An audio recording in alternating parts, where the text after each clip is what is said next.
a couple more examples of exponential equations, and these are a little bit sneakier than the previous. We have this e to the 2x minus 5e to the x plus 6 equals 0. All right. Now, in this example, it's almost seemingly impossible for us to isolate the e to the x term, especially because there's an e to the 2x in here. All right. So this is what I see a lot of students that try to do this without knowing the technique.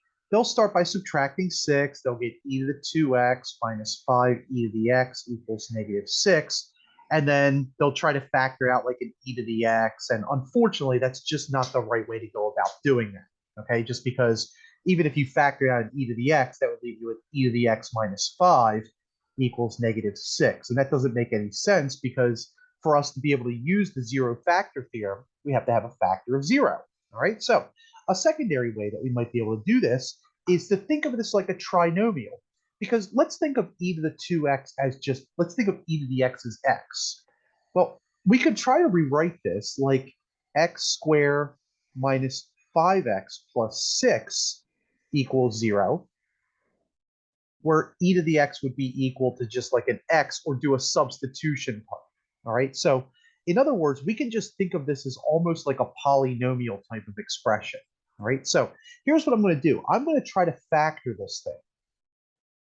And to build an e to the 2x, that's going to be e to the x and e to the x. All right, and if you don't believe me, well, e to the x times e to the x is going to be e to the 2x, right? Because remember, we add exponents together, all right? So that takes care of the first term. Now to build a 6, all right, there's two ways to build this positive 6, either 2 or 3, 2 and 3 to multiply to be 6, or 6 and 1. But I need a negative 5 in the middle. So I think 2 and 3 are going to do it. And both of those are going to be negative. Okay, now, how do we check that? Well, to see if it's the right factorization, we're going to FOIL. All right, so this is just a check off to the side, just to make sure. So e to the x times e to the x, we just showed that was e to the 2x. E to the x times negative 3 is minus 3 e to the x. Negative 2 times e to the x is negative 2 e to the x. All right, and then finally, negative 2 times negative 3 is going to give us a 6. All right, so e to the x and then plus 6. And this would be e to the 2x minus 5 e to the x by combining like terms plus 6. And that gives us the original left-hand side. All right, so that's how we want to try to approach this, is by factoring this term. All right, now that means that we have two equations. One equation is e to the x minus 2 equals 0. And then another one is e to the x minus 3 equals 0. To solve each of those, we're going to add 2 and 3 respectively. So we have e to the x equals 2, and then we have e to the x equals 3. And then remember, to undo an e, we just take a ln of both sides. So ln of e to the x equals ln of 2, and ln of e to the x equals ln of 3. And so our two proposed solutions are going to be ln of 2 and ln of 3. All right, now we should probably check these just to make sure that they make sense. Okay, so what I'm going to do is I'm going to plug these back into the original equation just to see if it makes sense. Okay, so I'm going to go to my scientific calculator and I'm going to say e to the 2 times ln of 2 minus 5e to the ln of 2, and then plus 6. And notice that gives us 0. Okay, so that certainly works. Now, another solution that we had, if we go back, so this one works, ln of 2. Let's try ln of 3 and see if that works.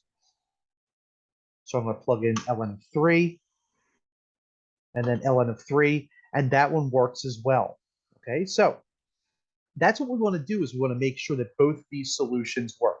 Okay, so for our solution set, x would be equal to ln of 2, ln of 3. Okay? And we check the answers.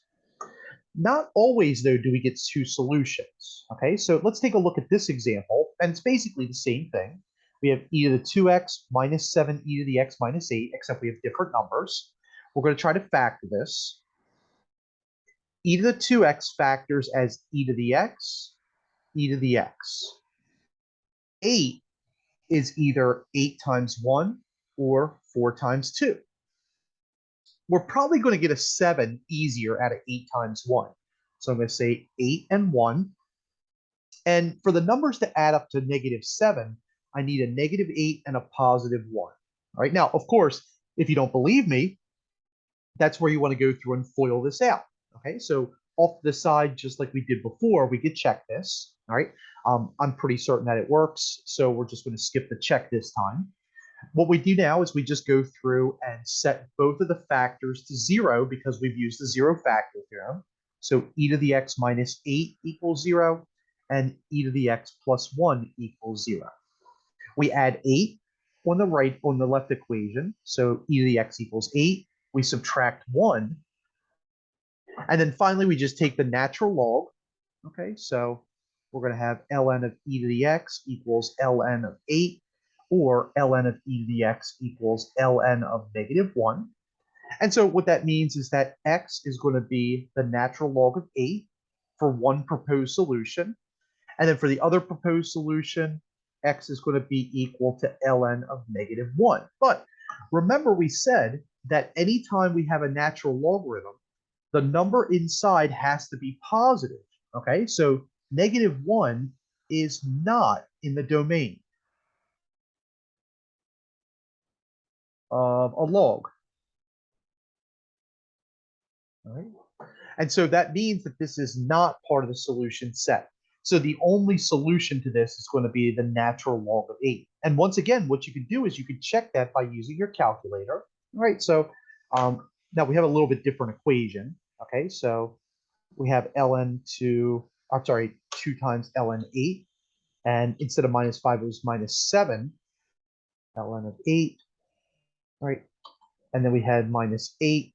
All right, notice what you get here. You get this 10 to the -15th power. Okay, basically what's happening is that this is so close to 0. We're just getting like some overflow because the calculator is approximating the solution.